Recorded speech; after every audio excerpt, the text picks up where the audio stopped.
Act 1. The Grand Illusion. They told you it was safe. They told you it was responsible. From the moment you were old enough to understand the concept of value, the indoctrination began. Save for a rainy day, they whispered. Compound interest is the eighth wonder of the world. But look around you. Look at the people who followed the rules. Are they free, or are they drowning? The truth is, the advice you've been fed your entire life isn't just wrong. It is a meticulously crafted cage, a prison made not of iron bars, but of depreciating paper. Welcome to the archive. If you are hearing this, you are already questioning the narrative. Before we descend into the abyss of financial entropy, a warning. What we are about to discuss contradicts every textbook, every financial guru, and every comforting lie you've been told by the system. Most turn back here. They prefer the blue pill. They prefer the illusion of safety. If you want to see the strings attached to the puppets, verify your clearance now. Click the subscribe button and ring the bell. Consider it your signature on the waiver. Once you know what money really is, you can never go back to sleeping soundly. Why won't saving make you wealthy? Because saving acts on the premise that money is a store of value. But in the modern world, money is not a battery that holds energy. It is a leaking vessel. For most of human history, money was value made solid. Gold and silver were not promises. They were things. They carried weight, resistance, permanence. You could bury them, melt them, lose them, find them centuries later. They did not depend on trust in a government or belief in a system. Money was a store of value, like grain in a silo or water in a reservoir. It could rest. It could wait. Currency is something else entirely. The word itself comes from current, as in water flowing through a river, electricity moving through a wire, blood circulating through veins. Currency was never meant to be held. It was designed to move, to pass from hand to hand, to circulate endlessly. When it stops moving, it decays. When it pools, it becomes stagnant.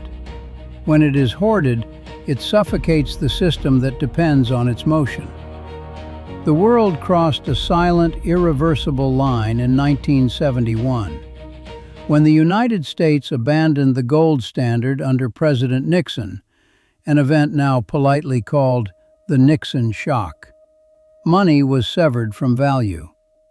What was presented as a technical policy adjustment was, in truth, the theft of the soul of commerce. Currency was no longer anchored to anything real.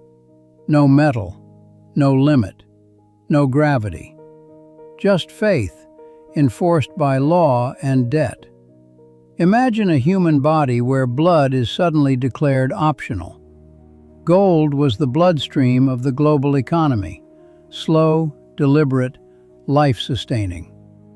When it was removed, currency became plasma without cells, fast, thin, and incapable of nourishing anything on its own. Governments learned they could print endlessly. Banks learned they could create money from nothing. And individuals were quietly trained to believe that saving currency was virtuous, even as the system was engineered to punish it. Saving currency is like stopping your own blood flow to protect it. It feels safe at first, still, controlled.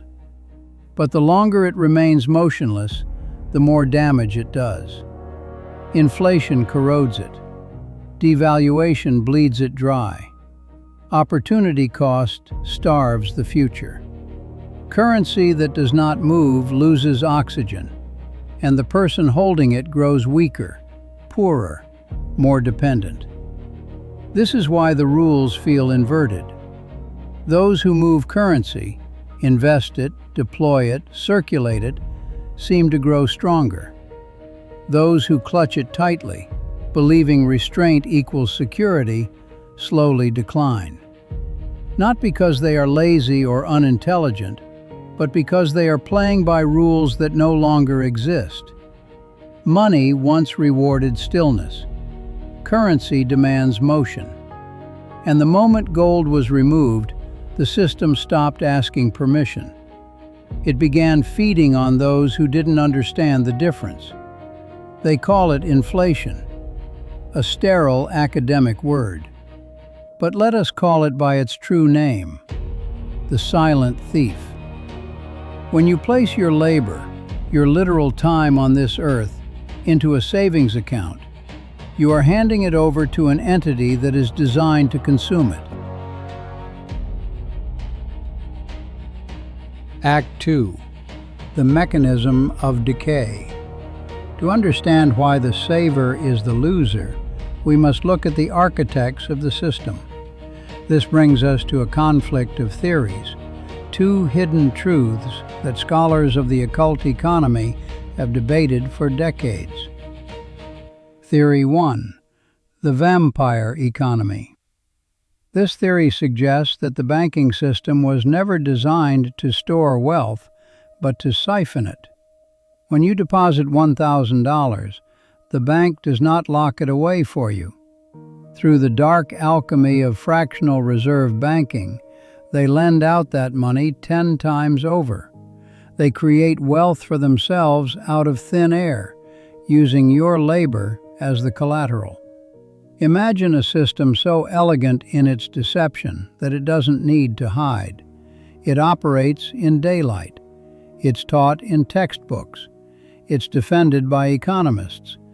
And yet, if described plainly, it would sound indistinguishable from a Ponzi scheme, sanctioned by the Crown, legalized by law, and protected by complexity. This system is called fractional reserve banking. Here is how it works, stripped of ceremony. You work for a full year. You trade hours of your life, your focus, your stress, your energy, for money. That money represents real effort, real sacrifice. When you finally deposit it into a bank, you believe you are storing value safely. But the moment your money crosses the threshold, it stops being yours in any meaningful sense. The bank keeps only a fraction of it, often as little as 10%, sometimes less. The rest is not stored, it is cloned. Your deposit becomes the seed for loans. Those loans are then deposited elsewhere. Those deposits are loaned again, and again, and again. Each cycle creates ghost money, numbers on screens backed not by labor, but by promises stacked on promises. $1 of your effort becomes $10 of synthetic claims. You see one balance. The system sees 10 opportunities. This is the core illusion. The same unit of value is counted multiple times, as if your labor could be photocopied without limit. You did the work once. The system monetizes it endlessly. And here's where the unfairness becomes surgical. The bank earns interest on money that never existed before your deposit. Not saved, not earned, created.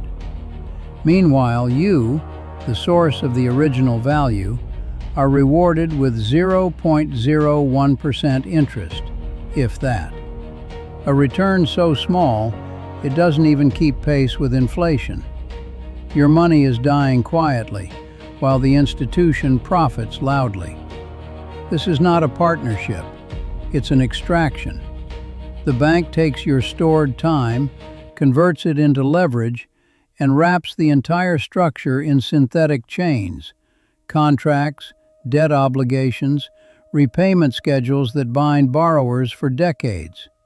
Mortgages, student loans, business debt, all anchored to money that was conjured the moment your savings touched the system. If too many people ask for their money back at once, the illusion collapses.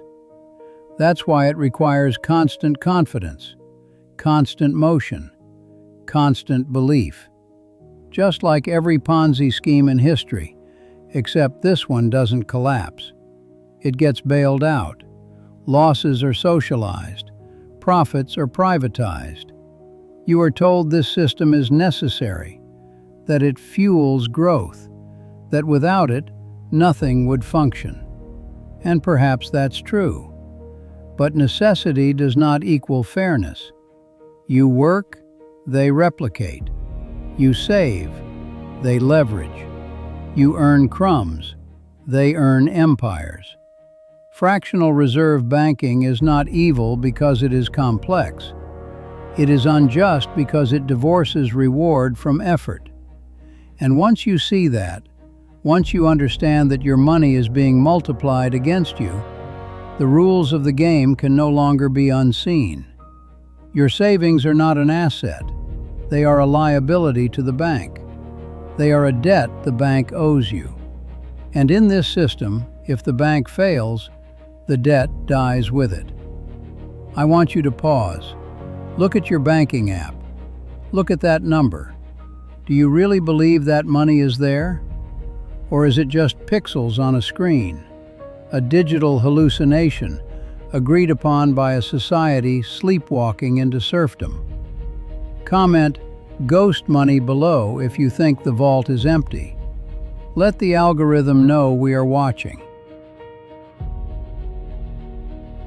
Act 3. The second theory and the Babylon connection. But there is a darker theory, one that goes back further than the Federal Reserve, further than the Medicis, back to the cradle of civilization. Theory 2. The Babylonian control grid. In ancient Babylon, debt was the primary instrument of enslavement. If you could not pay, you became the property of the lender. Today, the chains are invisible, but the mechanic is identical. Debt slavery is not a modern invention. It is one of humanity's oldest technologies of control, older than armies, older than prisons, older even than money itself. In ancient Babylon, debt was not an abstract inconvenience. It was a sentence. If a farmer could not repay a loan after a bad harvest, the punishment was not bankruptcy, it was bondage. The debtor, his wife, and often his children were taken as collateral. They became living repayment schedules. History records this plainly, without euphemism. Those who fell behind were absorbed by the system. The mechanism has not changed. Only the language has. Consider the word mortgage. It comes from Old French, mort, death, and gage, pledge. A death pledge, a contract that does not die until it is paid, or until the borrower does. This is not poetic exaggeration. For most people, a mortgage spans the most productive decades of their life. 30 years of future labor pledged in advance. Miss enough payments, and the asset you own is reclaimed without hesitation. Credit cards follow the same logic, accelerated. They are not tools of convenience. They are micro-leashes, small limits, high interest, endless minimum payments that ensure the principal never truly disappears. In ancient terms, this was called peonage, permanent indebtedness without formal chains. Today, it's called normal. What makes modern debt slavery more effective than its ancient counterpart is subtlety. No guards, no whips, no visible coercion. Just numbers on screens and a quiet erosion of choice. This is where the myth of saving becomes dangerous. You are taught that saving is virtuous, responsible, safe. But saving currency keeps you passive. If you are saving, you are not acquiring assets. You are not buying land. You are not buying productive businesses. You are not buying gold, energy, or infrastructure. You are sitting still. And throughout history, those who stood still were crushed. In Babylon, landowners did not save silver.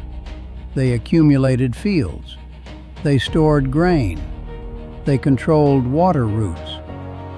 When debt jubilees were declared, periodic debt forgiveness to prevent social collapse, it was the resource holders who survived. The debtors were reset. The system continued. The elite have always understood this distinction. They do not save currency. They hold resources: land, energy, metals, equity, production. Currency is temporary. Resources are enduring. Currency is permission. Resources are power. This knowledge has never been openly taught to the masses because a population that understands it becomes unpredictable. Instead, financial education focuses on budgeting apps, savings accounts, and credit scores, tools that optimize behavior within the system, not tools that allow escape from it. Even the language is engineered. Home ownership sounds like stability. Mortgage hides the death pledge beneath syllables. Credit implies trust when it actually measures obedience. Saving implies progress when it often means paralysis. The ancient world understood something we have forgotten. Debt is not primarily an economic tool. It is a social control mechanism. It determines who must keep working, who cannot say no, who must accept terms they would otherwise reject. When you are in debt, your future is pre-sold. When you are only saving currency, your present is immobilized. This is why history repeats in cycles. Empires rise on debt expansion and collapse under debt saturation. Each time, the names change.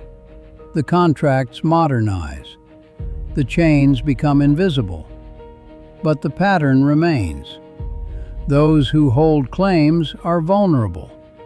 Those who hold resources endure.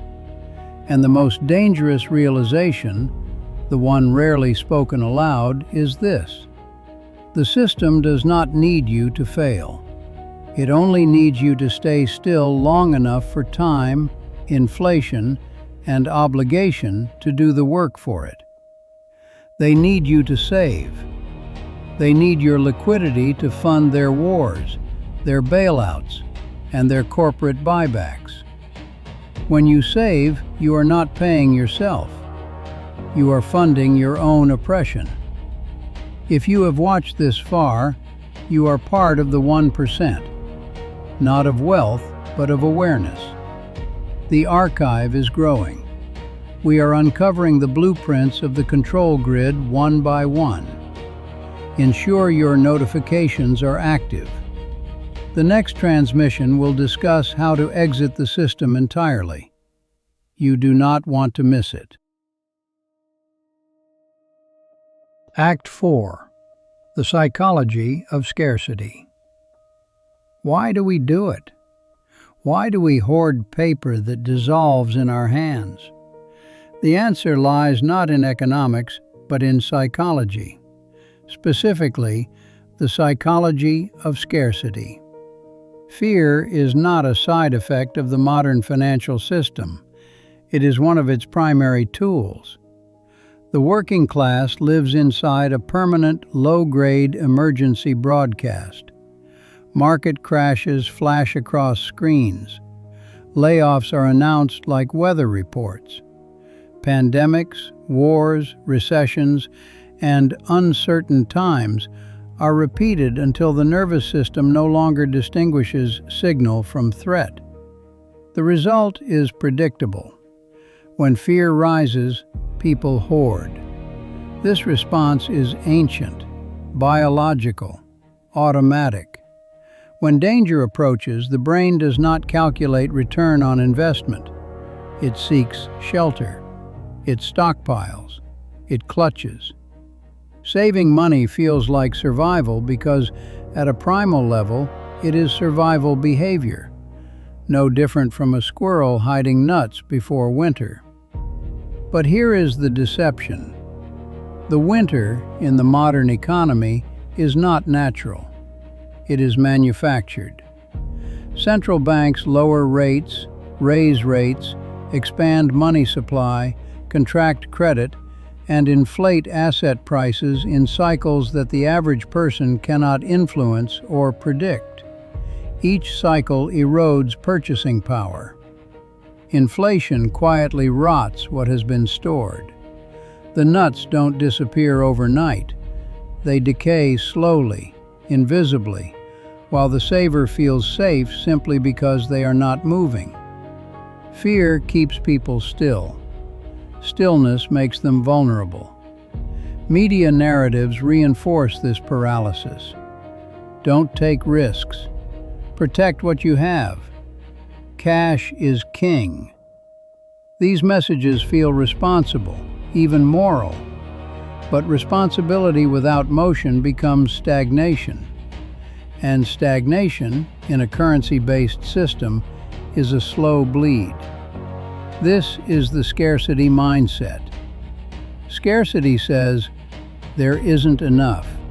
Protect your pile. Don't let go. It builds dams.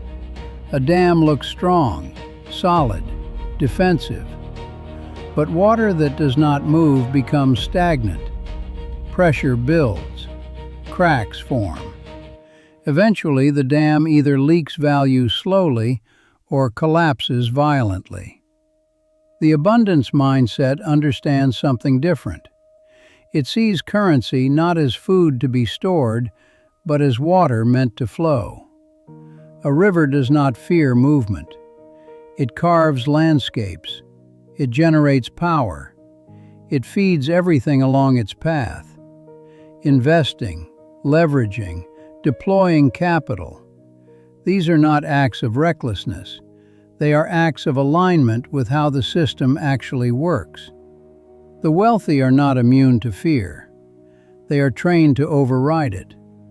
When fear spikes, they do not hoard currency. They acquire assets. When headlines scream collapse, they look for leverage. When others freeze, they move, not blindly but deliberately. Motion is their insulation. This is why fear is broadcast downward and opportunity upward. A fearful population saves. A confident minority accumulates. Psychological warfare does not require force. It requires repetition. Over time, people internalize the belief that safety equals stillness, that motion equals danger, that holding is wiser than acting. But in a system designed around flow, stillness is the danger. The tragedy is not that people save, it is that they are trained to save forever. A squirrel survives winter because winter ends. In an engineered economy, winter is perpetual. And the nuts were never meant to last that long. Wealth is not a number. Wealth is control. When you save money, you surrender control to the issuer of that money. When you hold real assets, land, precious metals, businesses, knowledge, you reclaim control. True wealth has little to do with numbers in a bank account or shiny statements at the end of the month. It is not visible to the taxman, nor does it tremble under the weight of inflation. True wealth is freedom. Freedom from dependence. Freedom from systemic rules designed to trap motionless currency. Freedom to act without permission. This is real liberty. Currency that sits idle in a savings account may feel safe, but it is quietly dying. Inflation erodes its value. Interest rates barely keep pace. It becomes stagnation disguised as security. In nature, stagnation is death. Water that does not flow grows putrid. Blood that stops moving invites collapse. Money is no different. The ultra-wealthy understand this principle intuitively. Money is not meant to sit. It is meant to move. Economists call this the velocity of money, the speed at which currency changes hands. Velocity multiplies value. When capital circulates, it generates leverage, opportunity, and compound growth. When it stagnates, it shrinks under its own inertia. Consider the contrast in practice. A middle-class worker saves diligently for decades, letting every dollar sit safely in a bank account. Meanwhile, an ultra-wealthy individual borrows against their assets to acquire more assets. They take out low-interest debt to purchase property, fund businesses, or invest in markets with exponential returns. Each dollar they leverage is amplified by the system, often working harder than they ever could individually. The poor person's dollar decays quietly in a static account. The rich person's dollar multiplies through velocity and leverage. Debt, in this light, is a tool, not a burden, if used correctly. It is the engine that allows money to generate money. But for those trained to save obsessively, debt is a sword that hangs over them. They pay off loans slowly, while the assets they could have acquired continue appreciating in the hands of others. This is the core trap of conventional wealth thinking. Saving gives the illusion of safety, but delivers passivity. Real wealth requires motion, action, and strategic risk.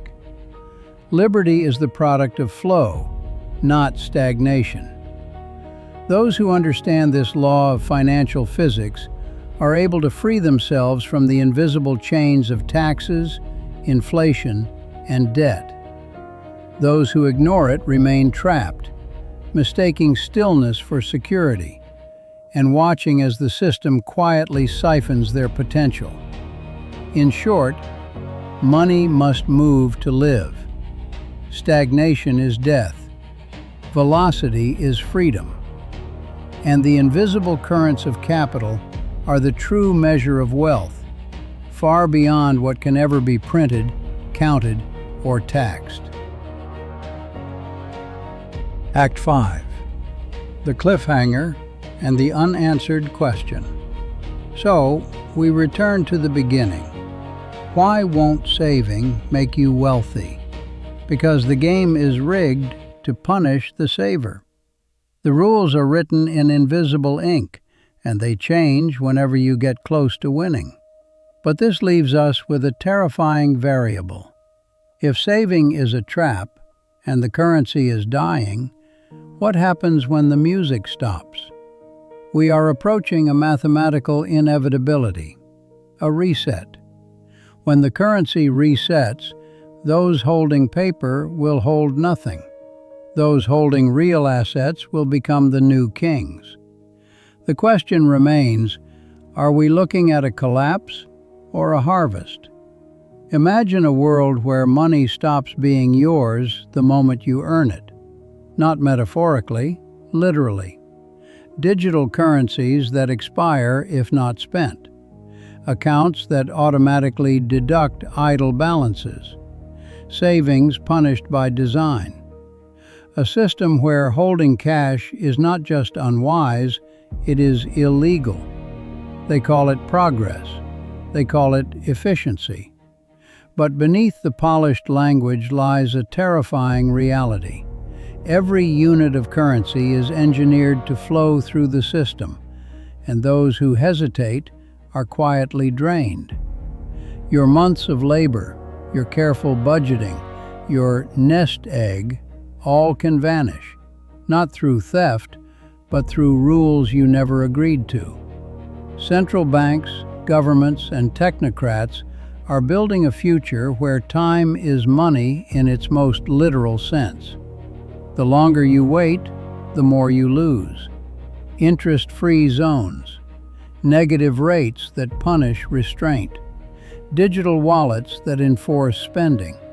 Currency becomes a river with razor-sharp banks. Step out of the current and you are cut off. Some call it the Great Reset. Others whisper about programmable money, smart contracts, and surveillance-based economies. All point to the same terrifying endpoint. Your freedom to hold value may soon disappear. The question is no longer whether this will happen. The question is whether you will understand the rules before they change them again. Will you adapt, or will you be swept along helplessly, clinging to a dying form of money while the system flows around you? Time is no longer neutral. The currents are moving faster than ever, and the choices you make today, or fail to make, will echo in every transaction, every account, every asset you think you control. The answer exists, but it is hidden in plain sight. Those who wait too long will never see it. Those who move too soon may still survive. And soon, you will need to decide which side you will be on. The archive has opened the door. It is up to you to walk through it. Do not trust the numbers in your bank account. They are a mirage in the desert of the real. I want to know where you stand. In the comments, tell me, is inflation a natural phenomenon or a manufactured weapon?